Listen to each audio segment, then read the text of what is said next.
On my mom's birthday, she lifted her glass and smirked. The best gift? You finally leaving my life. So I packed up, sold the house, froze every account, and vanished.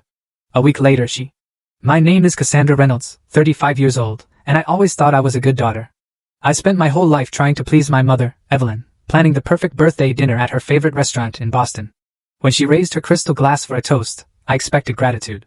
Instead, she looked me dead in the eyes and said, "The best gift you leaving my life." What she did not know was how completely I would take her words to heart.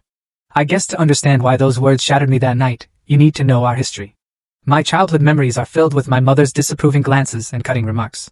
Nothing I did was ever good enough. My artwork was messy. My grades were never perfect enough. And my clothes were never stylish enough. While other mothers hung crayon drawings on refrigerators with pride, mine would point out every flaw before tossing them in the trash. "Stand up straight, Cassandra. No one likes a girl with bad posture," she would say in public, yanking my shoulders back so hard it left red marks. "Smile more, but not like that. You look ridiculous." These constant corrections became the sound of the sound of the sound of the music. I was in the soundtrack of my childhood. My father was different. Dad was warm, encouraging, and quick to praise my efforts. "That's my bright girl," he would say, his eyes crinkling at the corners when I showed him my science fair project or a story I had written. He was the buffer between Mom's cold criticism and my fragile self-esteem. But when I was 12, everything changed.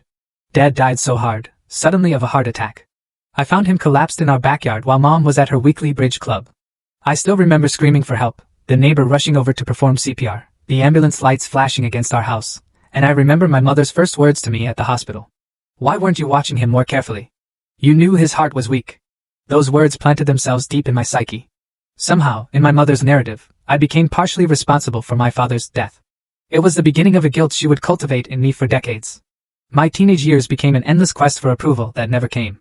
I joined every club, maintained a 4 gig Pascals, became captain of the debate team, and editor of the school newspaper. Each achievement was met with "Jennifer's daughter got accepted to Harvard," or "Lisa's daughter has much better stage presence in her recital." Despite my mother's discouragement, I earned a full scholarship to Northwestern University.